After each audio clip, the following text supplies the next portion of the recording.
2007년 현대중공업 울산조선소 현장입니다.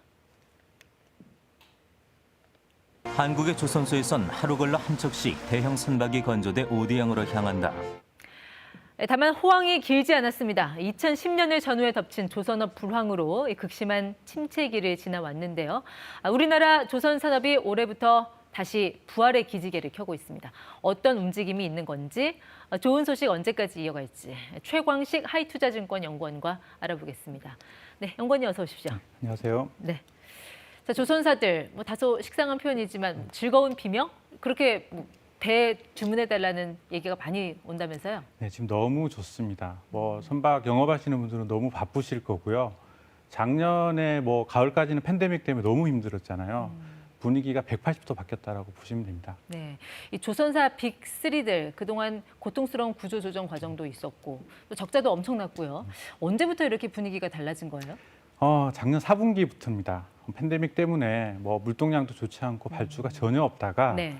컨테이너 운임이 마구마구 오르기 시작하면서 4분기에 컨테이너 발주가 막 나오기 시작한 겁니다. 운임은 얼마 정도 올랐어요? 4,000 TU. 그러니까 컨테이너 박스 4,000개를 실을 수 있는 게 파나막스급 컨테이너거든요. 네. 이게 작년 여름에 팬데믹으로 안 좋았던 바닥에서 5배가 넘게 올랐고요. 그거보다 좀 큰 8,000 TU급은 2배 정도 오른 상황입니다. 네, 이렇게 배가 돈을 잘 벌어오니까 해운사들이 또 신나서 그렇죠. 선박을 발주하고 그 네. 수혜가 이제 조선사까지 돌아오고 있는 네, 거잖아요. 그렇습니다. 전 세계 발주량의 한 절반 정도를 한국이 차지했다. 네. 한국, 중국이 거의 싹쓸이했다. 이러던데 실제 금액이 어느 정도 되는지 한번 설명 좀 들어볼까요? 지금 3월까지 클락슨 집계가 나왔죠. 우리 한국 조선사들이 120억 달러로 앞서고 있고요. 113조 원 정도. 네, 그렇죠.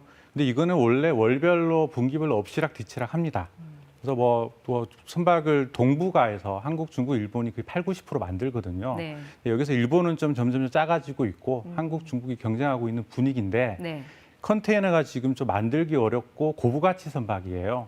이런 선박이 많이 나오니까 한국 마켓 시어가 조금 더 높다라고 해석을 하시면 됩니다. 그러니까 컨테이너선이라는 거는 무역할 때 이것저것 짐 싣고 이제 다른 나라로 가는 그런 배잖아요. 공산품을 나르는 배죠. 네. 네. 그러니까 그렇게 다른 나라로 실어주는 배의 수요가 늘었다는 것은 주문 넣는 쪽에서는 어쨌든 경기가 좋아지고 있다고 보는 신호탄이라고 볼 수도 있겠네요. 네, 그렇게 해석을 할 수도 있어요. 근데 시장이 좋아지는 데는 수요와 공급 두 가지를 보셔야 되는데 네. 지금 모든 사람들이 보고 있는 건 수요입니다. 그러니까 미국에서 유럽에서 보조금 받고 집에서 내구재는 막 사잖아요. 네. 그래서 물동량이 약간 일회성으로 상당히 많이 좋아진 겁니다.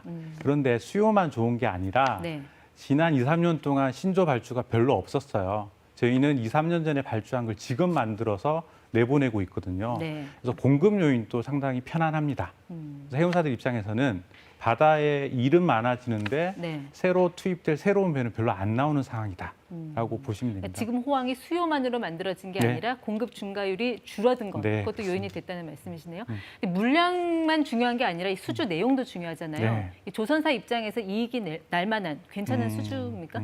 사실 작년 4분기부터 수주가 좋아졌다라고 제가 얘기를 드렸는데 작년 10월 정도로 딱 돌아가 보면 너무너무 힘들었었어요. 9개월 동안 수주가 거의 없었기 때문에 우리는 1년 반 후에 할 프로젝트, 선박을 미리 확보해야지 그때 가서 일을 할 수 있거든요. 근데 잔고가 너무 짧아지고 있으니까 사실 작년 4분기에는 우리가 약간 성과를 떨어뜨려서 발주를 끌어낸 성격도 있었습니다. 네. 그런데 작년 4분기 때 급한 낚인 물들을 다 채우고 난 뒤에 2021년 네. 올해부터 성과를 막 올려 불렀어요. 근데 선주들이 그렇게 높게 올라간 성과도 이 가격에도 배를 만들겠어 하면서 지금 주문을 하고 있는 상황입니다.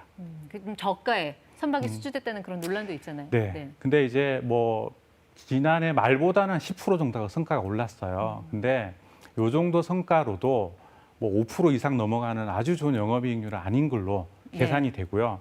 지금부터 조금 더 올라가는 모양을 보여줘야 될 겁니다. 네, 그래도 적자 수주, 저가 수주는 아닌 상황으로는 돌아왔다라고 보시면 됩니다. 네. 조선업 전문 애널리스트로 한 10년 넘게 활동을 하셨는데 2000년대 초중반이었죠. 조선업계 호황기. 네. 그게 지금 한 7, 8년 주기로 다시 나타난다는 빅 사이클. 여기에 네. 진입을 했다고 보시나요? 어떻게 보세요? 좀 더 솔직히 지켜봐야 되죠. 왜냐하면 2000년 초중반은 중국이 개방을 하고 중국이 전 세계 공장 역할을 하고 모든 철광석과 원유는 중국에 가서 공산품이 돼서 유럽, 미국으로 갔던 시기거든요. 네. 근데 지금은 아까 얘기 드린 것처럼 수요 공급이 지금 어긋나 있는 상황이기 때문에 7, 8년의 긴 사이클 말고 한 2, 3년 정도의 좋아지는 사이클, 좋아지니까 배를 많이 발주해서 또 2, 3년 안 좋아지고 정도에서 3년 정도의 사이클의 초입 정도는 네. 충분 조건이다라고 얘기를 드리는데 3년 뒤에 좋아질 거라는 근거는 어디에? 지금 우리가 수주를 많이 받고 있고 성과도 올려서 받고 있고 그래서 지금 올해와 내년 정도는 실적은 별로 안 좋을 겁니다. 2, 네. 3년 동안 불황이었기 때문에 2, 3년 전 안 좋을 때 받은 배들을 만들고 있기 때문에 지금 좋아지고 성과가 올라가는 물량들을 내년, 내후년에 만들어가기 시작하면 네. 우리는 실적도 잘 내고 괜찮아지는 그런 상태로 흘러가게 되는 거죠.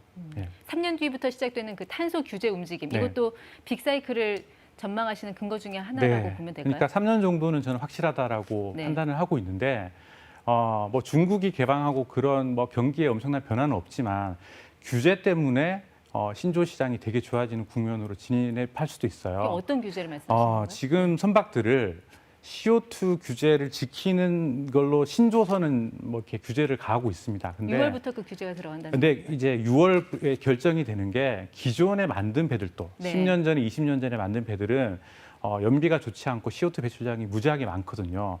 이 배들을 규제하는 방안을 지금 고민하고 있고 6월 달에 이걸 결정을 내릴 수가 있습니다. 그렇게 되면 선박이 엔진을 세게 돌리면 네. 배기가스가 많이 나오겠죠. 네. 그래서 정말 D나 E 그레이드 정도로 좀 얘네들은 너무 심해라고 결정되는 선박들은 네. 엔진을 천천히 돌리게끔 강제화를 할 거예요. 속도를 규제한다. 네, 네. 네. 근데 그렇게 되면 예를 들어서 백척이 일을 막 하고 있어서 왔다 네. 갔다. 얘네들이 천천히 다니게 되면 선박이 더 많이 필요하겠죠. 네. 지금 수요 공급이 깨져서 호황이 온 것처럼 2023년, 2024년에는 네. 선박이 공급이 모자라는 효과가 나타날 수 있는 거죠. 네. 그럼 지금처럼 선사들은 돈을 벌고 그래서 또 발주를 하고 이런 형태로 진행될 수 있고요. 결국 그 친환경 선박에 대한 수요도 같이 네. 늘어날 거란 말씀이시네요. 그렇게 네. 수요 공급이 깨지는 부분도 있고 그럼 우리 CO2 문제를 어떻게 대응을 해야 되느냐에 네. 대해서 지금은 LNG 추진 선박으로 서서히 바뀌고 있는 중이에요. 네. 그래서 그런 부분에서 한국조선이 경쟁력이 있으니까 우리 한국조선이 수혜를 볼 거다라고 기대 및 예상을 하고 있습니다. 그렇게 수주 소식이 계속 이어지면 이 조선업 관련 주식은 뭐더 사도 되는 건지 아니면 네. 지금이 고점이라고 봐야 되는 건지 어떻게 판단을 해야 될까요? 저희는 뭐 여기 삼성중공업 주가가 있는데요. 네. 뭐 저기 2020년 11월 바닥부터 저는 강력 추천해 왔습니다. 근데 제 업무가 기업 분석 애널리스트고 저희는 각각 회사의 목표 주가를 제시를 하게끔 돼 있어요. 근데 제 목표 주가에 거의 도달했기 때문에 저는 여기서 네. 공식적으로 사십시오라는 얘기는 할 수가 없습니다. 여기서 목표 주가를 올리고 다시 사십시오라는 거는 다시 보고서를 발간을 해야 되거든요. 네. 제가 보고서를 사서 지금부터 또 사세요라고 얘기할 수 있는 조건을 얘기 드리자면요. 네. 아까 물어보셨지만 돈을 버는 수주를 하고 있는 거냐. 근데 조금 돈을 버는 수주를 하고 있어요. 근데 여기서 성과가 더 올라가 주면은 정말 많이 버는 수주들을 할 수 있거든요. 네. 그런 게 확인이 되거나 강하게 예상이 되는 시점에 네. 더 살 수 있다라고는 얘기를 드릴 수 있을 것 같습니다. 네, 뭐 사실 배는 지금부터 만들어도 2, 3년 정도 걸려야 이제 인도가 되는 거니까 투자자도 좀 장기적인 관점으로 봐야 될 필요가 네. 있다. 그 말씀이신 것 같습니다. 네, 지금까지 ETY 최광식 하이투자증권연구원 함께했습니다. 고맙습니다.